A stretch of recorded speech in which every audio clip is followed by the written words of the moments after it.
Everybody, hello. Can you hear me? How is you doing? Okay, let's get started. Welcome to my channel, guys. My name is Blessing Omani, and you're welcome to Well in the Well.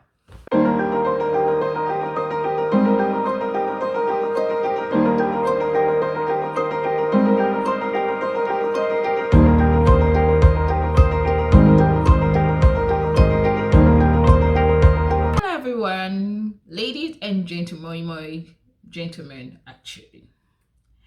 My name is Blessing Omani, and you're welcome to my channel, Well in the Well. Okay. I know that look. I get that a lot. What do you mean by well in the well? Just click on blessingharmony.com and check why there is a well in the well. But for that is for that. You're welcome to my channel once again. Today, the caption says, Australia is not for everyone. Think before you leave. And if I will be right, that's why you logged right in and you want to know what is she about to say. Actually, I'm not ready to say too much. A lot of people travel and leave their own country to other countries or overseas to study. And there are so many beautiful pictures, that sexy pictures, fresh pictures that will post on, social media, snapping in Instagrammable location, if you understand what I'm saying. And in your own line of duty as a human being, you look at those pictures and you're like, this my friend is enjoying, if God just make a way for me like this, with jackpot, yeah, like I just want to leave this country once and for all and go overseas and I'll start making it. Bros, calm down. It's not like that. Behind all those beautiful highlights, behind those amazing pictures, there are heaps of challenges that they go through, but you know nothing about. Nobody wants to post the sad part of their life on social media. A lot of time it is when we are in the right frame of mind that we post the beauty out there. So traveling overseas is actually, or could be, a very good investment to learn, and it could be a good form of exposure for human.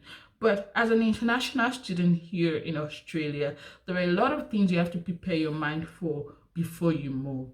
Australia is a very beautiful country. It is a continent as well as a country, and it is in the middle of the water. Looking at the map right here, it shows that Australia, what they're doing, like you stand on your own. Yes, you stand on your own in the middle of water. You understand? So some people call it an island continent, or let me just say it's an islandic continent. You understand, like that? If there's any word like that, listen. Okay, as I was saying, today I'll be addressing 7 cons or 7 challenges international students face in Australia. So first of all is a very funny one, but it's very realistic. Australia is the land of the rich. Yes. What do I mean by that? What I meant by saying Australia is the land for the rich is you got to have money. Before you come to Australia, you got to save. You got to have enough money before you come to Australia. How do I mean?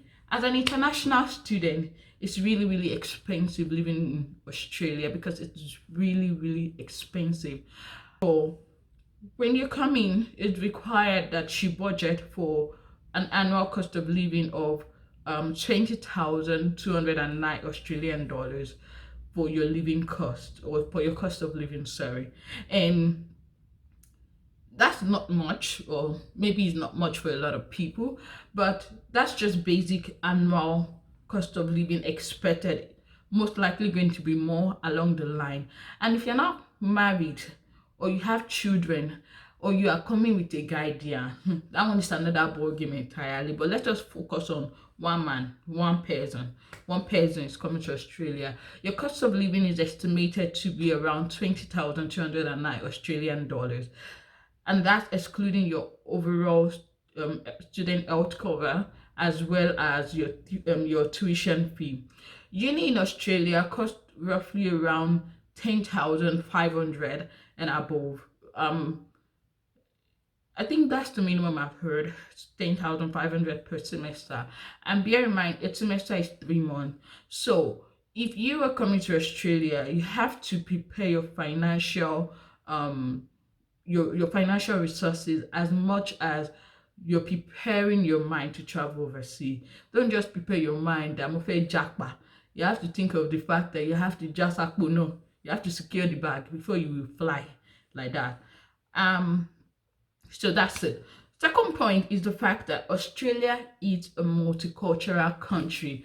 I can't I can't stress that enough. I can't stress that enough. And I'm sure that a lot of people say, oh, multicultural, that's even good. Yes, multicultural country has a lot of benefit as well as a lot of disadvantage, especially at the initial stage.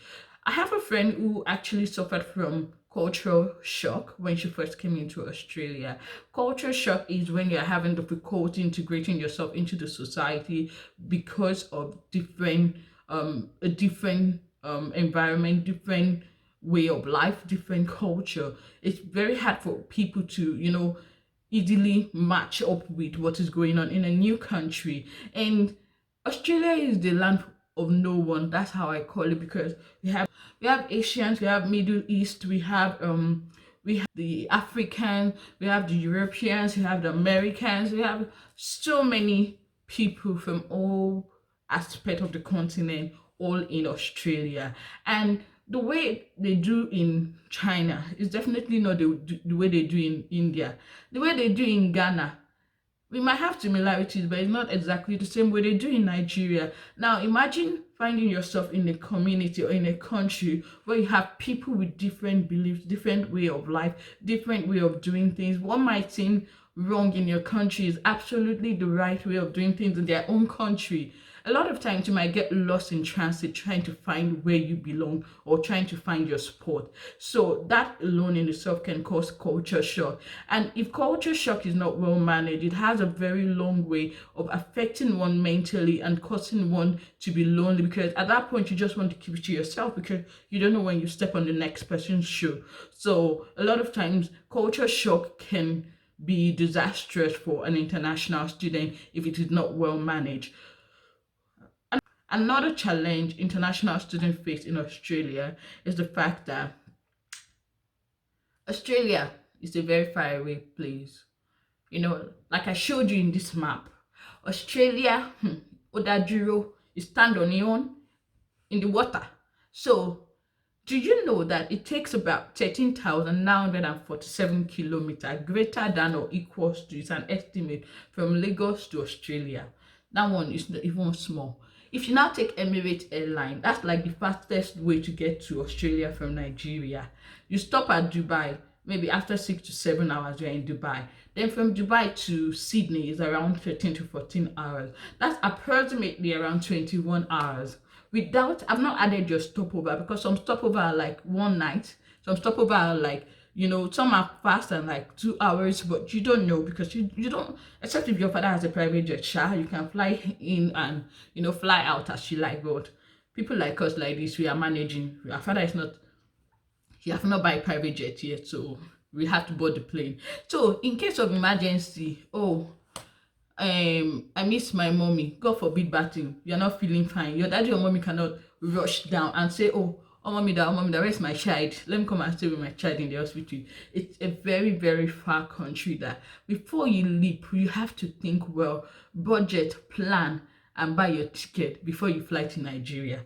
So it's not, let's quickly get there, it's a 6-hour flight thing. It's not UK. It's really, really far from home. So that's a reality. Anyway, as you get settled into the culture, you begin to embrace the technological family meeting, like FaceTime, Skype, WhatsApp. You'll be calling your mommy and daddy. Hey mommy, oh, you're looking sexy, mom. How are you? Hi daddy. You not missing.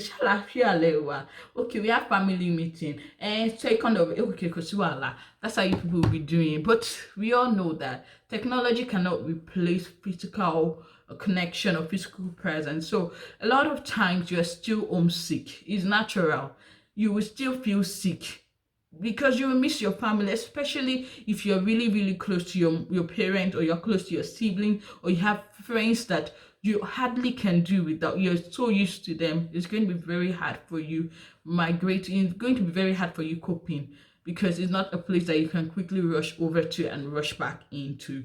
So That's another point. Number 4 point would be that, sure you know, or just in case you don't know, your restricted work hours cannot pay your tuition fee.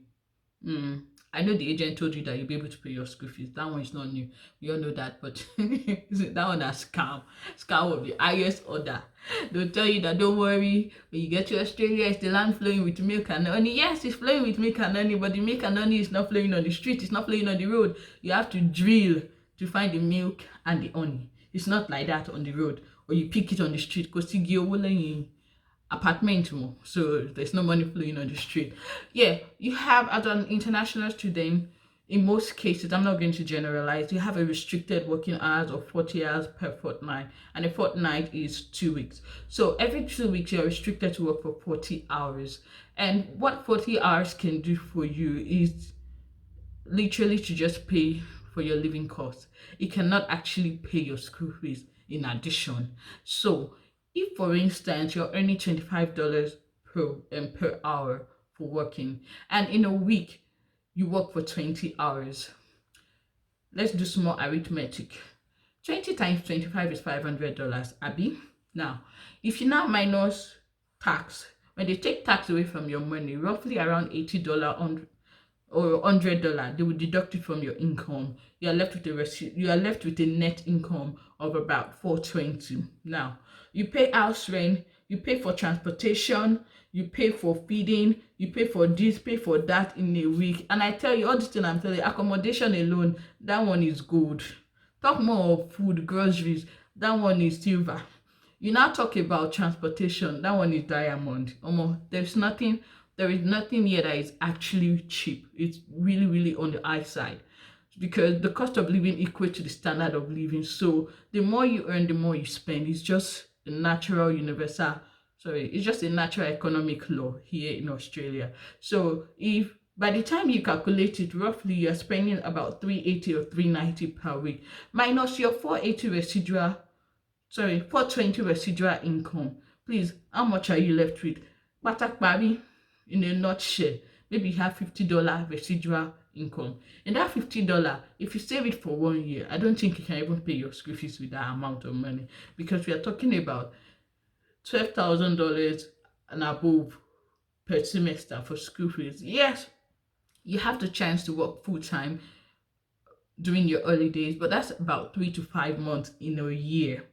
So I don't know how you want to do it. See, don't get it twisted. I understand a lot of people actually, go over the threshold, but this is always my golden rule. Know yourself, or know thyself for thyself, because you are not Lagbaja, and Lagbaja is not you. So if Lagbaja is doing it and they did not catch Lagbaja, and you do it and they catch you or they caught you, they didn't cut us. Hey, your case is straight down to Nigeria, or where you came from, and you are returning with no shingbai. So everybody's situation is not the same thing. You have to be very careful. And with the way Australian immigration is really making things tighter, taxation, everything is really, really getting so what's the word? It's getting so into and invading your personal space, in fact your privacy to some extent now, with the way they're really, really formulating their software. You might be shocked that it's very easy to trace you when you work overtime. So that's that's how many points now? Are you counting? That's number 4 point. So number 5, as an international student, the period it's very hard to get a job in the first place. Roughly about 3 months when you just arrive here is not going to be so easy for you to get a job ASAP. You're still trying to blend into the society. You're still trying to get to, to find how they do their things. There are jobs available. Actually, there are jobs available, but just the fact that you are JJC, Johnny Just Come, it might be very hard to really, really get a job indirectly, regardless of the level of experience you've had before. So it's quite harder, because they require a lot of experience and skills. Yes, there's a way we go around those things, but at the same time, it takes a while for you to actually understand how it works. But on the long run, you definitely start enjoying the job when you start having it. And another problem is the fact that as a student, even if you find a good company, maybe based on your work experience that won't employ you, it's so hard for them to get you the job because number one, a lot of them run away from sponsoring, from sponsorship, because they believe that as a student you might really be good and they will be tempted to say they want to sponsor you, which is to them a no, and they need you to be more committed, and because of your restricted work hours you cannot be committed to the work.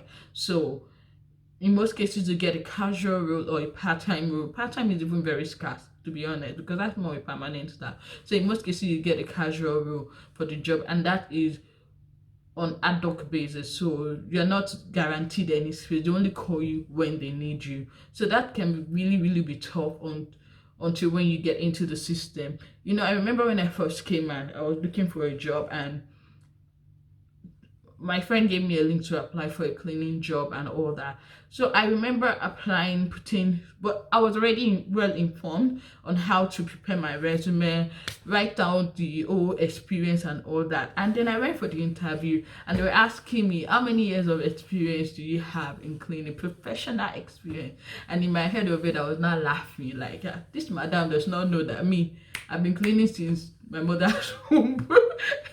They bought me in Nigeria, asking me how many years of professional experience. But you get, like, what are you saying? I've been cleaning since when I was a baby. In fact, before I started cleaning, I was already mopping the table and cleaning the floor. So that's part of work experience. But that's just a joke. I didn't actually say that to her.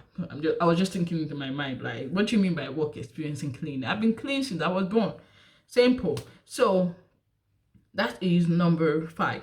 Number 6 point is, they'll tell you, once you get to Australia, you study for 2 years, you will get work visa automatically, and after work visa, you'll be able to apply for your PR. Where you look me? Oh, now wash. Getting Australia PR in recent time can actually make you go cuckoo. It can make you go gaga. Like you start seeing things on the road like this, and it will be as if you are hearing voices in your head, like schizophrenia matter. It may not be any of our portion, but to be honest, getting Australian PR is now way harder than it used to be. Prior to 2015, some were still getting on a lucky ground, but the rate at which immigration are tightening the boats. It's a promise that the government have made that they are not ready to losing the boat any moment from now. They'll keep making it tighter. It's so frustrating that they'll tell you that this is the new Australian immigration policy, and this is something that is changed at least every year, sometimes 2 times in a year, sometimes 3 times in a year, when they already make proposed changes. It's that crazy. And imagine when they say, oh, accounting, this is the requirement, and you already follow the requirement, let me just do it this way. By the time I'm done like this, I'll be able to put in for the PR. Just when you're about to finish and surrender, guess what? They have changed the law. My brother, some people have gone mad already on this PR matter. Let me be honest with you, it's not a joking matter. It's not a joking stuff at all. It's really serious that you have to consider all these things before you move. Next thing will be on having a master's degree or PhD degree. Actually, and I mean actually, does not make you any better in Australia. I'm sorry to say, but it's the reality, my brother, my sister, because the fact that you have a PhD or you have a master's degree in any way, it doesn't make you way higher than someone with a diploma here in Australia. Australia is a very pretty simple and casual country. You see, that particular field has a lot of advantage and disadvantage that I'll be talking about in the highlight of living in Australia. But the disadvantage is the fact that you spend so much money or invest so much more in your education, but what is paramount to Australia is your level of experience and your skills, really not about how much you've studied. You can study along while you're in school, while you're working, but they care more about the experience, they care more about the skills. And there is one jam question that is always very annoying. Are you an Australian PR or citizen when you go for an interview? So that question alone can frustrate somebody's destiny. But what can we do? We just put it in the hands of God. But this is not to say that you give up on your dream or you stop applying to be the best version of yourself. What I'm just trying to say is, in as much as you're working to be the best version of yourself, don't do it because Australia does not recognize it or Australia recognizes it. Do it because it has always been what you want to do. Do it just in case. Australia is not the only country that will recognize your potential. Do it from the depth of your heart to be the best person that you want to be. And I tell you that the sky is just going to be a starting point. So chase your dreams and not Australian expectations or Australian requirement dream. It's good to, to work towards getting your stay or following the track of what they've said to, but I tell you, a lot of times it can be a trap for you losing control of who you are exactly. I hope I've not been able to confuse you, and because I'm just trying to convince you right here that the grass is actually not greener on the other side, because an evergreen shiny grass could actually be a marriage. It might not just be the exact thing you think. It could be a rubber plant, you understand? So the grass can be greener on the other side depending on how you take care of your own grass. So ladies and gentlemen, this will be a few parts of the challenges of international student faces in Australia. And don't forget to subscribe to this channel so that we can get more videos like this. Don't forget to like this video so I could create more challenges. And in our next video, we'll definitely be talking about the highlights of living in Australia as an international student. But until then, support me. We are just growing, so support me now and join the train, because and I grow big like this, hey, I'll be pridey anyhow, because I start securing the bag. And you, what will you be doing? So support me now so that I can be a blessing to you. Don't forget to like, share this video, put your comment, please. This is Australia, and I know that a lot of things happen in other countries like Canada, USA, maybe China, maybe Japan. If you're an international student in any of the other country, you have left your home country to another country to go and study in the Obodo Ibos, please don't forget, let's just, share. Let's rub mine right down in the comment section below. Tell me your experience, what you're going. Is it the same thing as what we are facing here in Australia, or is quite different? Feel free to make your comment down below and let's keep the conversation going. Please don't forget to share this video with your friends. You could be a saver for them to make the right decision. You could help them prepare their mind towards what they will see here in Australia. Give this video a thumbs up. Don't forget to click on the notification bell. See, I know I might be a bit all over the place because, like I said, I am new on the block, so I'm just trying to get it right the way you people do it. So pardon my errors, pardon my mistakes. I believe that with time I'm going to be a lot better. So until then, guys, remember that I care. I love you all. Thank you for the 10 subscribers. Like, I am so excited. I'm happy that a lot of you, like 10 people are happy to subscribe to my channel. It really looks small, but it really looks small, but it's actually a big deal to me. And I am more than happy. I'm more than grateful. I'm grateful for my 10 subscribers, and I'm grateful for you watching this video that you have not subscribed. Well, I'm begging, please click on the subscribe button and let's be family. So thank you. Remember that no matter what you go through, you can always put it to God in prayers and He's going to sort it out. It is going to always be well for you, even in the well of your life. So far, God is there. Don't forget to always put God there. He's the only one that can help you to lift your burden. Until I see you next time, remain blessed. I care and I love you.